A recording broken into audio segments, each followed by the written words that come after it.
നമ്മൾ പഠിച്ച same question വരുന്ന ഒരു എക്സാം അതല്ല CPC എന്ന് പറയുമ്പോൾ. ഇപ്പോൾ നമ്മളൊരു ഹിസ്റ്ററി പഠിക്കുകയാണെങ്കിൽ എന്താണ് ഫ്രഞ്ച് വിപ്ലവം, അത് നമ്മൾ കാണാതെ പഠിച്ചിട്ട് അത് എഴുതുകയാണ് പോയിട്ട്.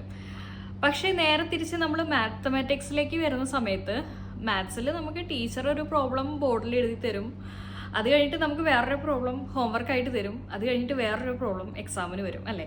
പക്ഷേ അവിടെ നമ്മളുടെ ആ ലോജിക്ക് പ്രവർത്തിക്കും. ടീച്ചർ പറഞ്ഞു തന്നപ്പോൾ ഇത് എങ്ങനെയാണ് ചെയ്യുന്നതെന്ന് നമുക്ക് മനസ്സിലായി.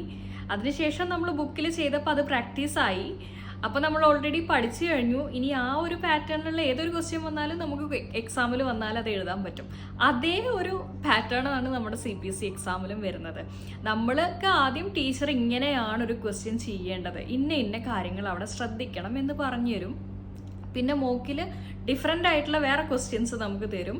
പിന്നെ എക്സാമിൽ നിങ്ങൾ വേറെ ക്വസ്റ്റ്യൻസ് അറ്റൻഡ് ചെയ്യും. അപ്പോൾ അതിന് വേണ്ടിയിട്ടാണ് ഇത്രയും നന്നായിട്ട് ഇത് പ്രിപ്പയർ ചെയ്ത് ഇത്രയും മോക്ക് എക്സാംസ് നിങ്ങൾ എഴുതണം എന്ന് നിർബന്ധമായിട്ടും പറയുന്നത്. എന്നാലാണ് നമുക്ക് ഈസി ആയിട്ട് പാസ്സാവാനായിട്ട് പറ്റുള്ളൂ. അല്ലാതെ ഒരേ ക്വസ്റ്റ്യൻ കാണാതെ പഠിച്ചു പോയി എഴുതുന്ന ഒരു എക്സാം അല്ല ഒരിക്കലും CPC എക്സാം.